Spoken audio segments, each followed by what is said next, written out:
Hello, welcome to Bits in Biology. My name's Liz, and in this video I'm going to talk about some of the games I played in the month of June. In June I had 64 plays of 24 different games. 8 of those were new to me, and 11 were sort of nature-themed games relevant to the channel. If you want to see all of the games that I played in June, you can visit my profile on Board Game Geek, and I'll have a link to that down in the description.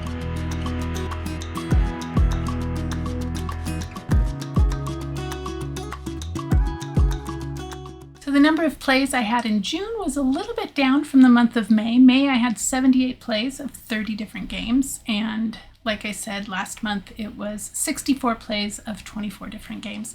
8 of those were new to me and in descending order of how much I enjoyed them, although really I enjoyed all of them. So here they are in descending order of how much I enjoyed them. So at the top of the list was Atiwa, then Arboretum, CuBirds, Ticket to Ride Amsterdam, A Gentle Rain, Red Rising, Birds of a Feather, Western North America, and Mada. Before I get into the top 10 games that I played in the month of June, I just wanted to remind you that we do have a Discord server. So if you want to get signed up for that, there is a link down in the description. All right, going into the top 10 games I played in June. At numbers 10, 9, and 8 are all sort of nature-themed games that are relevant to the channel, so I'll talk about those when I talk about the channel relevant games. But 10 was Micropolis, 9 was Arboretum, which was new to me last month, and 8 was Three Sisters. At number 7, we have Parade. This is a family card game with hand management and set collection. This has a BGG weight of 1.46, an average rating of 7, and I gave it an 8.5. So I really like Parade. This is a nice light game, quick game. We actually, because the points can be kind of swingy, we usually play, I think it's 3 rounds of it, or maybe we go to 100 points. I can't remember which one we do in that game, but we usually play at least 3 what we call rounds, but it amounts to 3 games according to the rules. But what you do is on your turn, you play a card to the parade. This is a row of cards in the center of the table. You're preferably trying to play a card that doesn't cause you to have to take other cards that will count towards your points at the end of the game. You're trying to get the lowest score by the end of the game. What I really like about it is that managing the cards in your hand, deciding what to play now and what you might want to play later. And the way that it works with the points is each of the cards is worth the face value points unless you have the most of that suit, that color. And so if you can get the most of that color, then they're only worth 1 point each, instead of, I think they're numbered 0 through 10. And so sometimes you want to really go for it and try to get the most of that color, but that's a little risky. And so a little bit of push your luck, and it's a really fun game. Very nice one to introduce to new people. At number 6, we have Cat in the Box. This is a really fun trick-taking game with a bit of hand management, like all trick-taking games, of course. It has a BGG weight of 2.02, an average rating on BGG of 7.6. My rating of it is an 8.9. And in this game, the cards in the game are numbered 1 through 9, and there's 5 of each number. So instead of 4 like you would have in a regular deck of cards. All of the cards are black, and they have really cute artwork of cats on them. And the color of the card is actually determined at the time you play it. But there's a twist. So as with a regular deck of cards, there can only be 1 of each number in each color. And so you keep track of that on a central board where when you play a card, say it's a 3 and you say it's a yellow 3, you would put your marker on the 3 yellow. And so now that's taken. So like I said, there's 5 of each number in the deck, but you can only have 4 of each number in each color. And so sometimes you might run into a point in the game where you have cards, but you can't actually play any of them. And at that point, it's called a paradox. And that will count against you if you are the one that happens to make that happen. So you want to make sure you play as many of your cards as possible. At the start of each round, you're going to try to predict how many tricks you're going to win. And if you correctly predict how many tricks you're going to win, you collect a bonus based on the numbers and colors that you played during that round. And so it's just really fun having that added aspect of trying to predict how many tricks you're going to win and then navigating your way around that central board with the cards that you play to try and get the highest bonus if you do correctly predict how many tricks you're going to play. It's just a really fun game. Anyway, that's Cat in the Box. At number 5, we have Clank Catacombs. I think I've talked about this one before. This is a family/strategy game. A lot of deck building, bit of push your luck. This one has a modular board in contrast to the original Clank, which is just a set board. I think there's 2 sides to that one. This has a BGG weight of 2.52, an average BGG rating of 8.3. My rating of it is a 9. I really enjoy this game. So like I said, it's a modular board. So on your turn, you start with a hand of 5 cards, and those cards will have various symbols on them of boots, swords, and I think they're called skill points.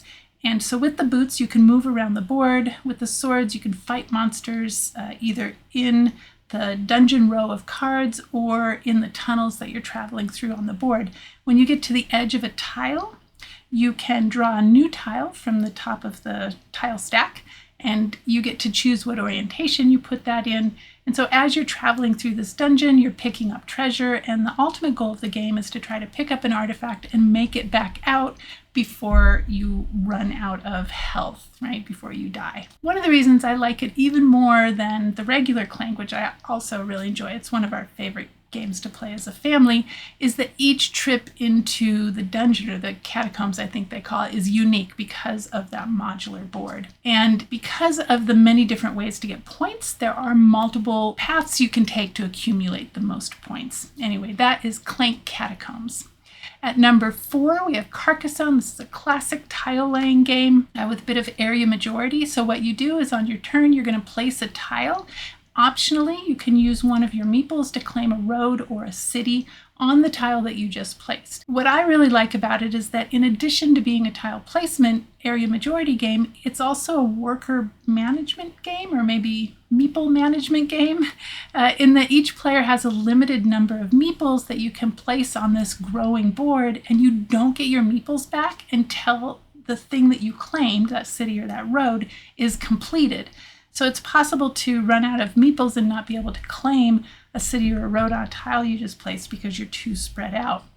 You can also sneakily, or not so sneakily, move in on other players' cities and roads to either share the points with them or monopolize the points for yourself if you manage to get more of your meeples on that feature.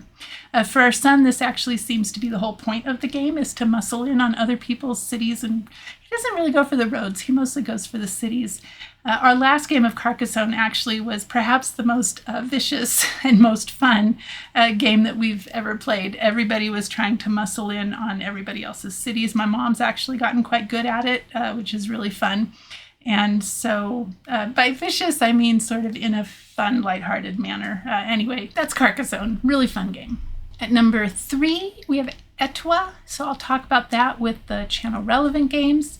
At number 2, 5 Tribes, the Djinns of Naqala. This is a strategy game, a bit heavier, and has an average BGG weight of 2.84, an average rating of 7.8. My rating is a 9.3. I love this game, and I don't know why we don't play it more often. I'm going to have to change that. So what you do in this game is, it's a really unique worker placement game where you're choosing all of the meeples on a tile and then moving them to other tiles by following a path where you place one meeple, or you drop one meeple on each tile as you pass through it, and you end on the tile where your last meeple is placed. And then the actions that you take at the end of sort of your journey through the tiles is going to depend on the color of that last meeple that you dropped. I really like the variability in this game. During the setup, the 42 tiles that make up that central board are randomly placed in a 6x7 grid. So every game's just a little bit different. The meeples that start out, there's 3 meeples that start out on every one of the tiles. That's going to be a random assortment. And so that's going to be a little bit different every time. And there's multiple paths to victory. There's set collection, and they're kind of like bonus cards. These are the Djinns. And then you also get points by claiming tiles, and I'm sure I'm forgetting some other ways to get points. Anyway, that's 5 Tribes, the Djinns of Naqala. At number 1 is Darwin's Journey, which if I play it in a month, it's probably going to end up at number 1. So I'll talk about that again when I talk about the channel relevant games. A couple of honorable mentions. So as usual, these are games that probably won't end up in the top 10 unless I just didn't play a lot of games that month. but they're fun games nonetheless, and so I want to give them a little bit of recognition. One of them is My Shelfie. This is designed by two of my favorite designers, Phil Walker Harding and Matthew Dunstan. Plays 2 to 4 players in about 30 minutes. So what you do in this game is you're drafting 1 to 3 tiles from a central supply, and there's some rules about how you can draft them. And then when you draft your tiles, you have to drop them into this vertical, it's supposed to be a bookshelf. So you're dropping your tiles into that like a Connect 4 type of situation. And you can only drop your tiles into 1 column per turn. And so you have to plan ahead in order to get the tiles that you need into the spaces that you need them to be in order to maximize your scoring. And each game is a little bit different in the scoring. There's some scoring types that are fixed, like having groups of a particular number of the same type of tile, right? That's a fixed way of scoring. But the other ways of scoring, say having a certain number of rows that all have all the same color or all different colors, that is going to change every game, so it gives a little bit of variability, but it's a nice light family game. It's really fun. I rate it a 7.8. Really great game. Another one I wanted to talk about for an honorable mention is Seas of Strife. This is another trick-taking game, so a card game. So as in any trick-taking game, you're playing your cards, but in this case you're trying not to win the tricks. So there's 74 cards. They're numbered 1 to 74, and they're spread across 8 different suits. And each of those suits have a different number of cards. I think it starts with the yellow suit having 11 cards, and then I think it goes down to maybe 5 or 6 in the least numerous suit. The artwork is by Beth Sobel, quite beautiful. It's got a nautical theme. And what makes it really interesting is when you're playing your cards, if you don't have the lead suit that was played, just like any other trick-taking game, you can now play any other card from your hand. But now the next player after you has a choice of playing any of the suits that are showing on the table. So the card you just played, they could also play. So even though you didn't match the lead suit, you could still win the trick, which is not what you want to do. So that puts a fun twist on it. Anyway, that's Seas of Strife, which I rate a 7.5. The last one that I wanted to talk about in the honorable mentions is Skyjo, which I rate a 7.5. This is another card game, push your luck and bit of set collection. I should say this is one of the games that we have owned the longest. This is one of the games that we first got when our son started playing games not necessarily designated for kids. And we still really enjoy it. It's a light game. I wouldn't want to play it too many times in a month, but once or twice in a month I think is about the right amount for me. Anyway, players will start with a grid of 3x4 face-down cards, and the cards each player starts with is random, right? So you deal them out those 12 cards and put them in the grid. Each turn, players are going to draw a card from the draw deck, decide if they want to keep that card or discard it. If you decide to keep it, you're going to have to replace one of the cards in your grid with that card. If it's a face-down card, when it's revealed, even if it's a better card, you've already made your decision, you can't keep it. Which comes into some really funny situations if it happens to be like a -2, because the cards are numbered -2 to 12. And, at that point, you just hand it to the next person. Because when you're drawing cards, you can either draw off the face down deck or the discard pile. If you do decide to discard it, you then have to turn over one of your face down cards. And so the total value of cards in your grid is going to be your score, and the person with the lowest score wins.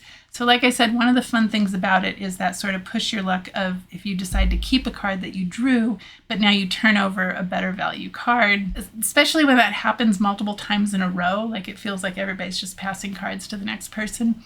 That's really fun when that happens. You can also try to get columns of cards that have the same value, because when that happens, you can discard that entire column, which is really fun. So now all those points are removed from your value. And if you're the first player to go out, you're the first player to have all of your cards face up. If you don't have the lowest score that round, then you actually double your score. So it's you don't necessarily want to rush the end of the game. I really like that aspect of it, that sort of stops somebody from just rushing to the end of the game. And so this is another one of those games, kind of like Parade, where when we play it, we usually play this one you play to 100 points. So I think it usually ends up being three rounds that we play, because the points can be kind of swingy within a particular round. Anyway, those are the honorable mentions. And now we'll get to the channel relevant games. So I'm going to list these in reverse ranked order. starting with number 11, which is a game that was new to me, and that's Mada, M-A-D-A. I rank this one as 7.1. This is a family card game, hand management, push your luck game. Has a BGG weight of 1.2, so quite a light game. This is a super light, super fast game. Fun. Definitely not one of those ones you're going to want to play over and over again, but it's fun to play it every once in a while. The average rating on BGG is 6.8. My rating of it, like I said, is 7.1. So what you do is you have cards that are numbered from 1 to 13. Each of those cards has a different number of prickly pear fruits. So it's got really adorable artwork with these prickly pear cactuses and lemurs on it. So like I said, the cards are numbered 1 to 13. You start with 3 cards in your hand, and then on your turn, you're going to either play a card or draw a card. You can have at most 3 cards in your hands. Cards you play have to have the same value or higher than the card you played before, so you're playing them onto a pile of cards. So everybody's got a pile of cards in front of them that they're playing their cards to. The round ends when somebody can't play or draw a card. And so everybody except the person who ended the round gets to set aside their last played cards, and that's going to count towards your end of game scoring based on how many prickly pear fruits there are on that card. The game is going to end when somebody has 5 cards that are set aside, and then the highest score wins. So really simple, straightforward game, but really kind of fun. The push your luck aspect is fun. We tend to like push your luck games, so if you don't like push your luck games, it's really not a good game for you. But if you do like push your luck games, this is a fun, light family game. A little bit of hand management. Has adorable artwork, very cheerful, fun artwork. There are 3 action cards in addition to the numerical cards that add a little bit of variability. They allow you to either, so there's 3 different ones, either put your top card on the bottom of your stack, which will make it a little easier for you to not be that first person to go out. You can trade stacks with somebody with a different card, and then another card lets you discard one of your hand cards. This one activates immediately, and you don't have a choice. You have to discard one of your hand cards. So sometimes you want to do that, and sometimes you don't want to do that. Anyway, it's a lot of fun. That's Mada. At number 10, we have Birds of a Feather, Western North America, which I rate as 7.2. This game was new to me last month. It has a BGG weight of 1.2, so another very light game. I would actually rank it, so it was Mada that had a weight of 1.2. I would put Birds of a Feather slightly higher weight than Mada, but not by much. Average rating on BGG is 6.9. My rating, like I said, is a 7.2. And what you're doing here is playing cards to collect sets of birds that live in specific habitats. The artwork is beautiful. And what's fun about it is managing your hand in order to maximize your chances of collecting the most birds each turn. And when you're playing, and you can play this solo or multiplayer, and I've played it both ways. And when you play it solo, playing with the birds of prey is optional. When you're playing multiplayer, you have to play with the birds of prey. So this is another little twist to the game where if a bird of prey comes out, then all the birds that are out in the common area that live in the same habitat, those go away. So, you may have been counting on those birds and now they're not available to you. Anyway, it's really fun. It's a really fun solo game. I really like it solo. And that is Birds of a Feather, Western North America. At number 9, we have Draftosaurus. This has a Board Game Geek weight of 1.24, an average rating of 7.1. My rating of it is a 7.4. So what you do here is you're drafting dinosaur meeples. So instead of drafting cards, you're drafting meeples. This is a closed drafting game. And you're trying to use those dinosaur meeples to fill different enclosures in your dinosaur zoo. Like I said, the drafting is closed. Players are going to start with a handful of dinosaur meeples. They'll choose one and then pass those remaining meeples to the next player without revealing them to the other players. So if you've played Seven Wonders, it's kind of that same deal, or Sushi Go Party, where you have a hand of cards. In this case, you have a hand of meeples. And so that's really cute and fun. And so a fun twist on closed drafting. And on one level, it could be multiplayer solitaire because each player has their own board and they're trying to fill their different enclosures. But you do have to kind of keep an eye on what other players are doing on their board, because that could influence the choices you make in your dinosaur meeples. And on top of that, there's a die that you roll that will limit where you can place your meeples on that turn, unless you're the active player, in which case you have free reign of your dinosaur zoo. Anyway, that's Draftosaurus. At number 8, You have A Gentle Rain. This is a solo-only abstract strategy tile placement game where you have these tiles that have each tile on each of the 4 edges has half of a flower. And so when you are placing a new tile, you're trying to match up those edges and you're making a grid of tiles. And the tiles are shaped so that when you put 4 of them together, it's going to leave a circle. And you start with 8 different colored lotus flowers. And whenever you make one of those circles, based on the colors of flowers on those 4 tiles, you'll place one of those lotus flowers in that circle.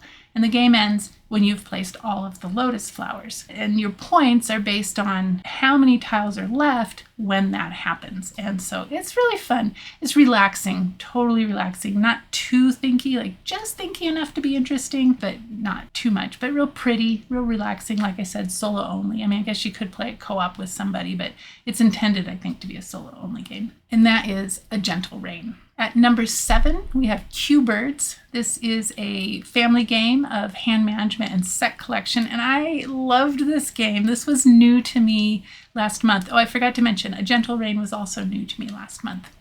CuBirds, like I said, was new to me last month. This has a Board Game Geek weight of 1.32. An average rating of 6.9. My rating of it is a 7.7. I don't know what's going on with all those people who rate it so low. Maybe they were expecting something else. I don't know. I will say I watched the Dice Tower video on how to play this, and they did one thing a little bit wrong. It was Sam Healy that was doing the how to play for it. And these are review videos, so they're not meant to be how to play videos. So anyway, that was what I looked at before I played it. Had something a little bit wrong. So maybe I'll make a video about this one because there's not too many videos out there for CuBirds. But the way it works is there's rows of cards. The artwork is adorable. There's rows of cards that have, each of them has a different species of bird on it. And on your turn, you're going to play cards. So you choose a species and you have to play all of the instances of that species that you have in your hand. And you're going to play that out to that central collection of cards, the different rows of cards. And what you're trying to do is to surround birds so that they're surrounded by the same species. So imagine a row of cards. And let's say I have a sandpiper that already exists in the row, and then there's some other birds in the middle, and then I place some sandpipers, like 3 sandpipers. And now those birds in the middle are surrounded by the sandpipers, and I get to collect all those birds in the middle. And those cards that I collect go into my hand. Also on my turn, I could play birds out into my play area. And what I'm trying to do is collect sets of the same kind of birds or all the different species of birds. And I can't remember what the win condition is. I think it's the first player to or not win condition, that's based on points. But once somebody gets all the different species of birds, or I think it's 3 flocks of 3. I can't remember for sure, but anyway, that's CuBirds. It's really fun. And like I said, the artwork is absolutely adorable. So cute. Maybe we should play that one tonight. Okay, at number 6, we have Neuroriders. This I talked about also last month. We played it again, and we played it with our son, and he really enjoyed it. And I just, like I said, when I first bought this game, I had no idea what to expect. I bought it on impulse because of the theme.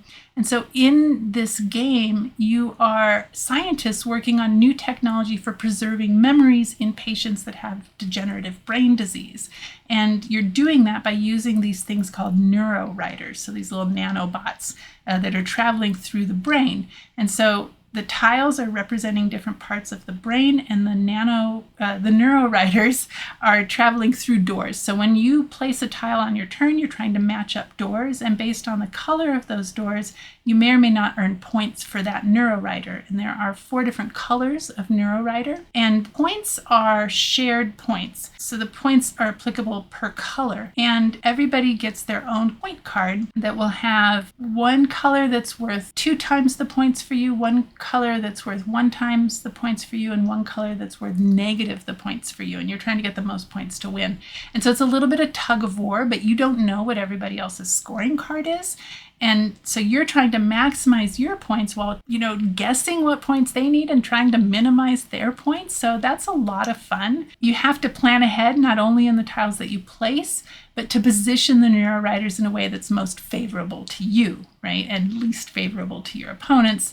So for example, you want to maybe either avoid or be trapped by areas of the brain that will crystallize at the end of a round. So there's little rules for turning the tiles over, and now these are tiles that the Neuroriders can't get to anymore because these are where memories have been crystallized. The rules overhead is high enough to be interesting, but low enough to be able to focus on that tug of war without too many other things to think about. And so at the end of the game, when everybody reveals their scoring cards, that's always fun because then your suspicions are either confirmed or not. Perhaps you find out that you inadvertently propelled one of your opponents to victory by boosting their points. I think that's actually what happened to me in the last game. I can't remember if I won, but I do remember one of the scoring conditions was also one of my partner's scoring conditions, or scoring colors anyway. All of the scoring cards are unique combinations of those conditions. The artwork for this is really vibrant and charming. The chunky meeples are real satisfying to move around, and it's tile placement and matching things up. That's always satisfying for me, at least. So Neuroriders, I encourage you to check it out. It's a pretty inexpensive game. You can get it for under $20. I got mine from Boardlandia. I don't know how obscure this is or how hard it is to find, but really good game, Neuroriders. Coming in at number 5 is Micropolis. I talked about this one last month as well. This is a family tile placement game with open draftings. It starts with a row of tiles in the middle of the table, and on your turn, you're going to draft one of those tiles to place into your ant nest that you're building. So you're building it in a sort of circle of tiles, and each tile is wedge-shaped to go into this circle. You can take the first tile in the row for free, but every other tile that you want to take will cost you in these little ant minifigures. They're really cute. So if you want to take, for example, the third tile, you would place an ant on the first tile and the second tile, and then you can take that third tile and put it into your ant's nest. I really love the theme. It's ants. Ants are cool. And so anytime you're going to make a game about ants, I'm probably going to enjoy it unless it's terrible. This is a game that was designed by Bruno Catala and Charles Chevalier, and I really like, it turns out, Bruno Catala games. I never really focused on buying his games in particular, but at one point I realized that we own, I think it's 11 different games by Bruno Catala, and so apparently I really like his games. And in fact, one of his other games showed up on my other list, my top 10 of the games that I played in June, and that's 5 Tribes, the Djinns of Naqala. So great designer. This is a much lighter game than that, so definitely a little family game. This is a quick game, and in fact, we play a game every night as a family, and when we want something that's just really quick, we don't have to think too much about, but still going to be really fun, we always say, oh, let's play the ant game, and so that's what we call it, the ant game.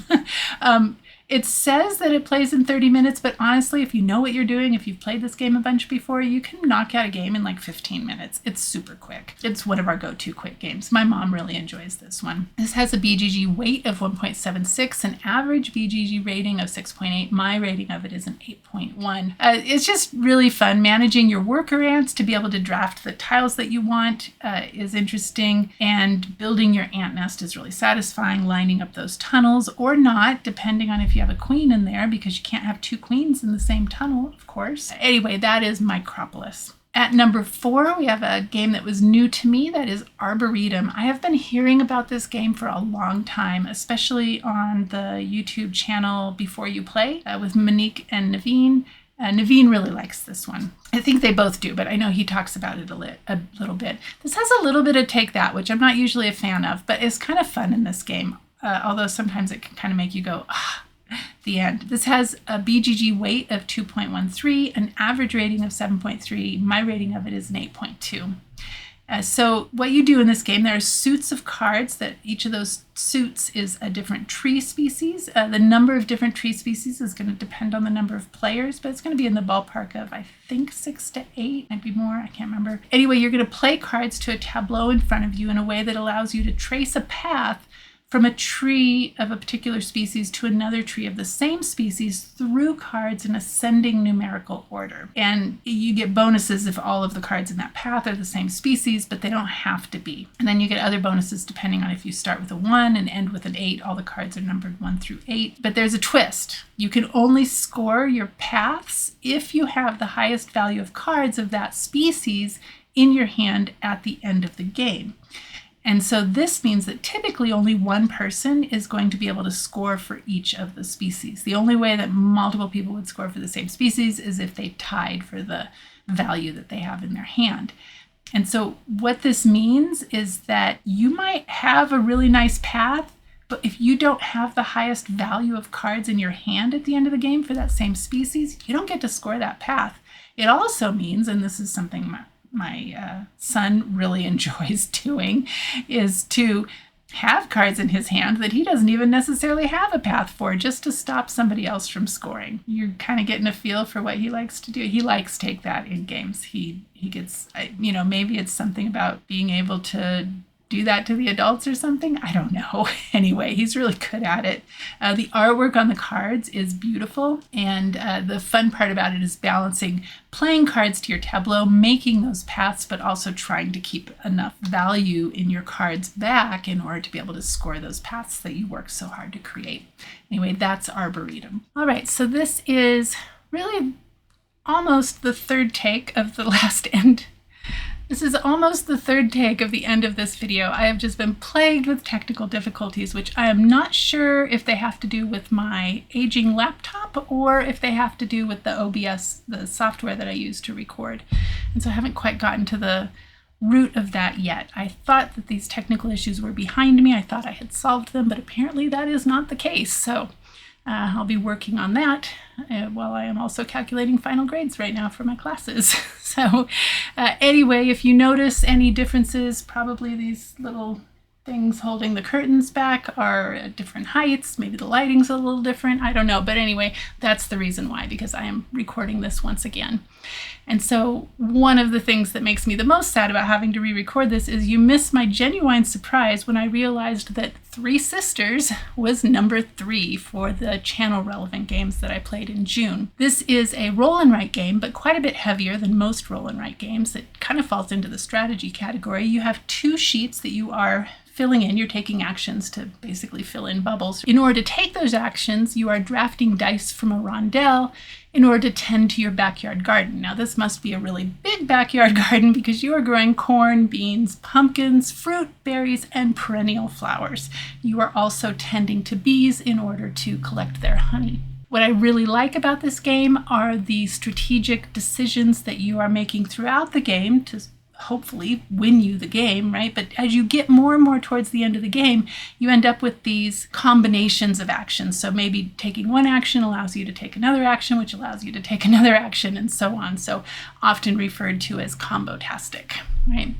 So that is Three Sisters. You can play this one both solo and multiplayer, and I have played it at 1, 2, and 3 players and enjoyed it at all of those player counts. Coming in at number 2 is a game that was new to me last month, and that is Atiwa. This is a worker placement game by Uwe Rosenberg that is highly thematic, and that is one of the things that I love about this game. This has a BGG weight of 2.71, which I just realized is about the same weight as Three Sisters. I'll have to think about that. It's definitely not a heavy game as far as worker placement games go, but definitely heavier than your average game. Has an average BGG rating of 7.5. My rating of this right now is a 9.2. I have played it solo, 2 players, 3 players, and 4 players, and enjoyed it at all player counts. What you do in this game is, like I said, it's a worker placement game. It is inspired by the role of fruit bats in maintaining forest biodiversity, and also the symbiotic relationship between fruit bats and fruit farmers in Ghana. In this game, you are placing your workers to take actions that will help you acquire new land, recruit and train or recruit and teach new families, increase your populations of domesticated and wild animals, grow trees, and in some instances even earn gold. What I like most about this game is the fact that it is highly thematic. The mechanisms and the theme are intimately tied together. You can tell that the theme was in the development of the game and is the reason for many of the actions. As far as gameplay goes, what's really fun is balancing your resources, the animals, trees, fruit, locations, families, in order to earn the most points by the end of the game. And bats really play center stage here, as you might guess.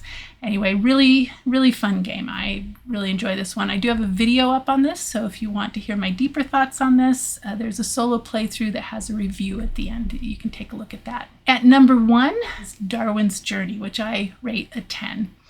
Still, that hasn't changed. I love this game. This is a strategy worker placement game with a bit of set collection. It has a BGG weight of 3.89, so definitely the heaviest of all of the games that I'm talking about today, and has an average rating of 8.2. My rating is a 10. I do have a solo playthrough video on the channel with my brief thoughts about the game at the end of that, so I encourage you to check that out. But what you're doing, this is a medium to heavy Euro game where you are following in the footsteps of Darwin through the Galapagos Islands, collecting specimens and generally taking actions that advance our knowledge of the theory of evolution by natural selection. What I really like about it is managing your workers and their abilities, because it is their abilities that will determine the actions that they can take and the strength of those actions.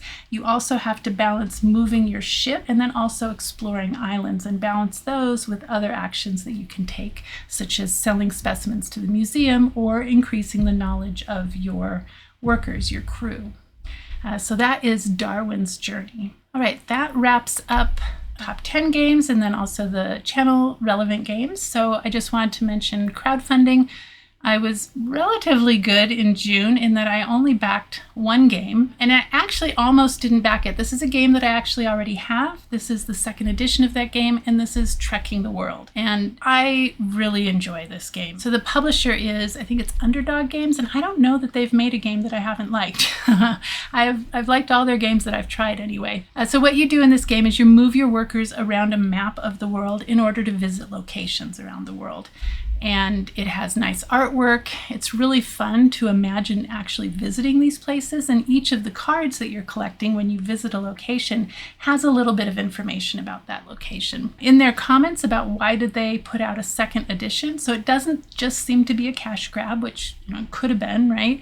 But they really put a lot of thought into trying to improve on the game, to better align the theme with the mechanisms, and also to streamline the gameplay.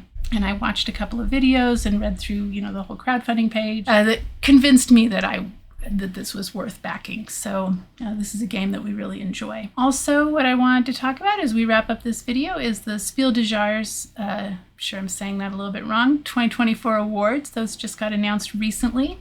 I mostly want to focus on the channel relevant games, so nature themed, animal themed, environmental themed. So the game of the year was Sky Team, not one I'm going to talk about. I haven't played it. This is a cooperative game where you are working with somebody else to land a plane, I think fly a plane and land it. I haven't played it yet, so I'm not entirely sure. But my understanding is you can't talk to each other while you're doing this, which is kind of scary. Pilots ought to be able to talk to each other, but there you go. What I wanted to talk about is that also nominated, and the one that I was rooting for, even though I haven't played it, so perhaps I shouldn't have been rooting for it, but I like the theme, and that is In the Footsteps of Darwin. So here you are apparently gathering information to help Darwin write Origin of Species. It takes place about 20 years after his trip to the Galapagos, and you are visiting locations throughout the world in order to collect specimens and get more information for Darwin as he's putting together his theory of evolution by natural selection. I am looking forward to playing that one. When I finally was ready to buy it, it was sold out everywhere. Okay, also recommended for Game of the Year was Harmonies, which I have played, very much enjoy, and do have a video on the channel, so go ahead and take a look at that. The Kenner Spiel de Jahres, which are generally heavier games than the regular Game of the Year, the regular Spiel de Jahres.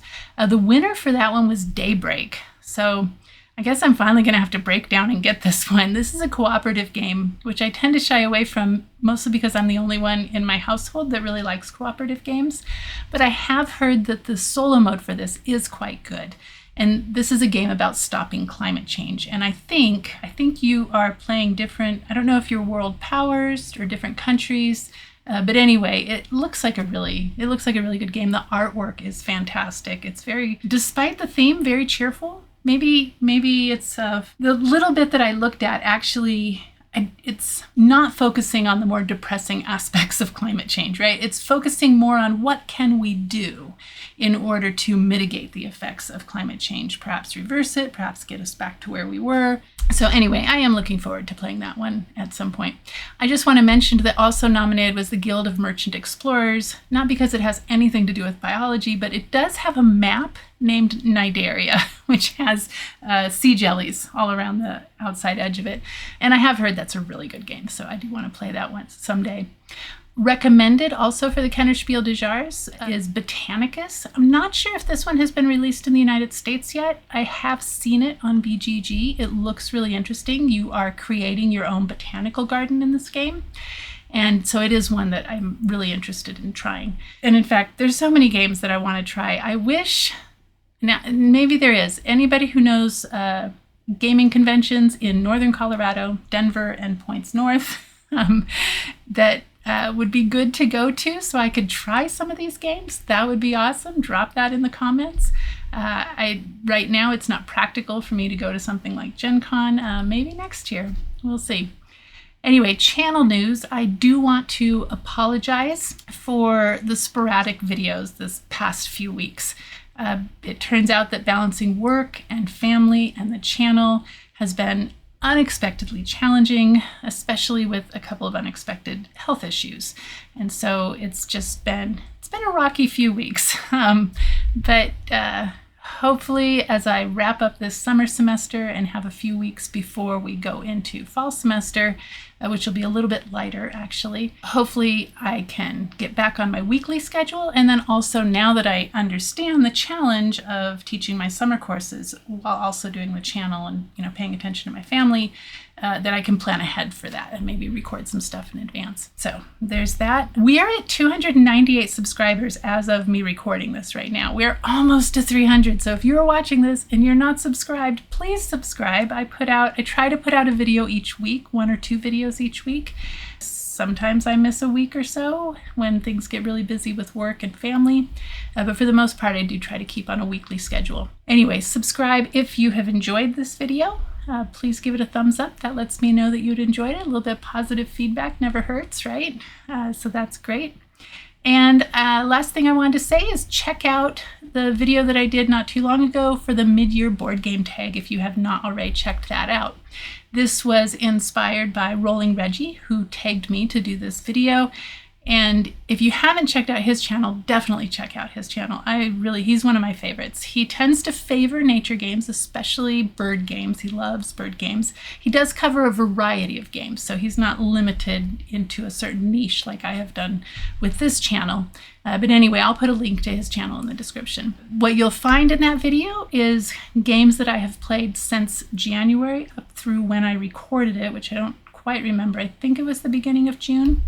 But I have my favorite game, most played game, biggest surprise, best production value / best art, best introductory game. These would be a game that you can play with non-gamers. Game I most want to get off my shelf of opportunity, which I've not yet done. I will do soon. I just got to get through this semester. New to me games that were older than the guidelines were 3 to 10 years. I think I managed to get one older than 10 years, but don't want to spoil that. And my personal favorite video from my channel. So I talk about that. Channels that responded with their own video. So I'll put a link down in this description, and I should probably go put a link in the board game tag video description, but that is Neon Gorilla, a channel that I relatively recently discovered and really enjoy. He does really smart board game commentary and reviews and a variety of topics, but always pretty smart. Excellent editing skills. Much better than mine. And then also Barb over at Meeple PhD did her own video for the mid-year board game tag. So please check that out. And if you like this channel, you might like her channel. She is also science focused, but focuses more on astronomy. So definitely check out her channel. There were a bunch of other channels that I tagged, well, a few other channels, I don't know if you'd call it a bunch, that didn't perhaps notice they were tagged. So hopefully if you go watch that video, and you watch those channels, give them a nudge. No, you don't have to do that. Maybe they'll notice them on their own. If not, there's always next year. So that is everything I have for you. And I think I'm looking over at my computer. I think I actually made it to the end of the video with no hiccups. So fingers crossed that this recording was good and I can finish editing and hopefully get this posted before the end of July, since it is the June vlog. But if not, that's okay, right? We gotta take care of our mental health. I encourage everybody to take good care of their mental health, spend time with your family, spend some time outdoors, do what it takes to enjoy life and play more board games. So I will see you in the next video. Bye.